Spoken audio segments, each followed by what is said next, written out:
Hey everyone, and welcome to this explainer. If you've ever looked at today's headlines and wondered exactly how the Middle East became such a complex, deeply interconnected web of alliances and conflicts, well, you are in the exact right place. Today, we're not just looking at the present. We are unearthing 5,000 years of shifting empires, ancient divisions, and monumental turning points to see how those historical layers directly shaped the geopolitical landscape we see right now. To make sense of all this massive history without getting completely lost, we're going to use a quick roadmap.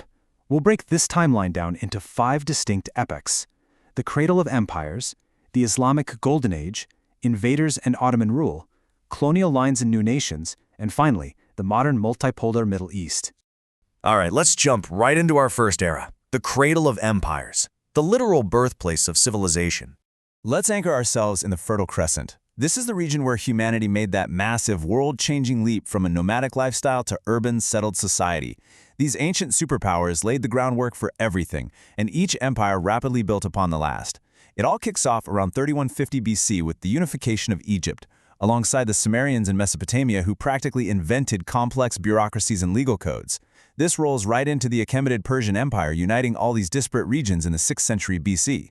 That massive empire was then conquered by Alexander the Great, which introduced a huge wave of Hellenistic Greek culture and multicultural exchange.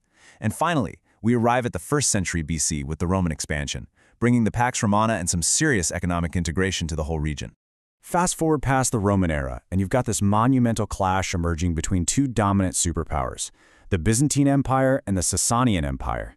From 602 to 628 AD, these two massive entities were locked in an exhausting, continuous conflict. This mutual weakening is actually a vital piece of the puzzle because it created a massive power vacuum across the entire region, setting the stage for something entirely new.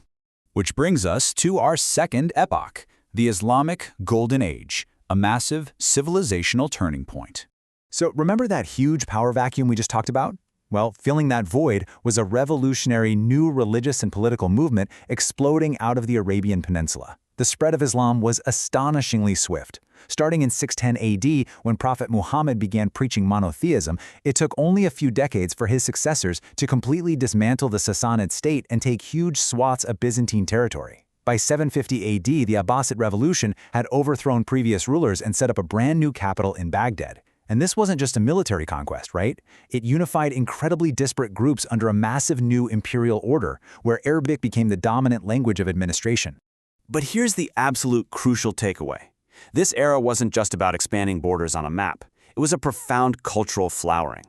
During the Abbasid Golden Age, Baghdad became the undisputed global center of learning and trade along the Silk Road. You had the House of Wisdom translating vast amounts of Greek philosophical and scientific texts into Arabic, preserving them and expanding upon them.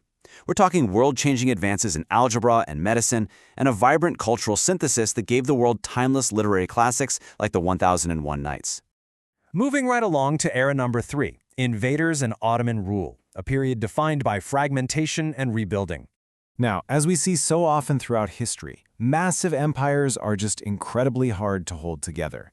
The Abbasid Empire simply became way too vast to govern effectively from one single center, and that exposed it to devastating external pressures. That brings us to the catastrophic year of 1258. Mongol armies led by Hulagu Khan sacked Baghdad, absolutely destroying the intellectual and cultural heart of the Islamic world. It was a brutal regional reset that completely fractured the political landscape of the Middle East. During the rebuilding phase after all that destruction, two massive regional powers emerged by the 16th century, the Sunni Ottoman Empire and the Shia Safavid dynasty over in Persia. This specific ideological and geopolitical rivalry is the absolute root of many of the enduring Sunni and Shia geopolitical divides that we are still seeing in modern regional politics today. The Ottomans eventually dominated the region, hitting their absolute peak under Suleiman the Magnificent. But how do you manage a vast, multi-ethnic and multi-religious empire for centuries? Well, they successfully utilized something called the millet system. This was an incredibly ingenious framework of organized tolerance that actually gave religious minorities, like Christians and Jews, a degree of legal and cultural autonomy, which really allowed the empire to maintain stability for a very long time. However, by the late 18th and 19th centuries, the Ottoman Empire failed to modernize its economy, civil administration, and military at the same rapid pace as Europe. This stagnation earned them a pretty harsh nickname from European powers, the sick man of Europe. And this perceived weakness essentially acted like an open invitation for European imperial powers to begin circling and carving up Ottoman territory for themselves. And that leads us to Section 4, Colonial Lines and New Nations, covering the era of the World Wars. As we cross over into the 20th century, two massive things happened: the discovery of oil and the total collapse of the Ottoman Empire during World War I, which completely redrew the map of the Middle East. The Sykes-Picot Agreement was a secret 1916 pact between Britain and France. They basically divided up the Arab provinces of the falling Ottoman Empire into artificial zones of influence, known as mandates. The key takeaway here for us is that these borders were drawn with very little regard for the complex ethnic, tribal, or sectarian realities that already existed on the ground. And that directly sowed the seeds for so many of our modern conflicts. Following the Second World War, a rapid domino effect of decolonization took place. Between 1945 and 1950, European powers started withdrawing from the region. Then, in 1947, the UN voted to partition Palestine, a plan that was accepted by Jewish leadership but rejected by Arab leaders. This led directly to 1948, when Israel declared independence and neighboring Arab states immediately invaded. The resulting war led to Israeli territorial expansion beyond those original UN boundaries and caused the massive displacement of hundreds of thousands of Palestinian refugees. During this incredibly volatile post-war era, a new ideology really took hold: Pan-Arabism. Championed prominently by Egypt's Gamal Abdel Nasser, this was a powerful anti-imperialist movement that aimed to politically unite Arab peoples. While it briefly brought populations together and really energized the region, it ultimately faltered due to ideological disunity, regional rivalries, and the devastating defeat of Arab forces by Israel in the 1967 Six-Day War.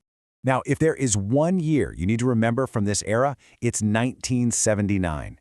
This is a massive, seismic inflection point for the modern Middle East. In this one single year, you have Egypt becoming the first Arab state to make peace with Israel, and at the exact same time, the Iranian Revolution takes place. That revolution overthrew a Western-backed monarch and introduced a radical new model of political Islam that instantly challenged regional monarchies and secular regimes alike. Which brings us to our fifth and final era: the modern multipolar Middle East, a landscape defined by proxies and uprisings. The fallout of 1979, combined with modern Western intervention, essentially triggered a cascade of instability, creating today's highly complex geopolitical map. The 1980s saw the brutal and inconclusive Iran-Iraq War. By 1991, the Gulf War cemented a massive, prolonged U.S. military presence in the region. Then the 2003 U.S. invasion of Iraq quickly toppled Saddam Hussein, but it also deeply inflamed sectarian violence. That widespread regional instability was a major catalyst for the 2011 Arab Spring uprisings. And out of the ruins of the ensuing civil wars and disaffected communities, extremist insurgencies like ISIS rapidly rose to power in 2014. So what does this mean for today? Well, today's geopolitical landscape is a multipolar reality. There isn't just one single dominant power calling the shots anymore. Instead, we have three distinct spheres of influence constantly competing with each other. Iran is utilizing a network of proxy groups to build regional influence. Turkey is using an independent foreign policy and military deployments to reassert its historical ambitions. And the Gulf states are focusing heavily on rapid modernization and economic growth while actively opposing Iranian reach.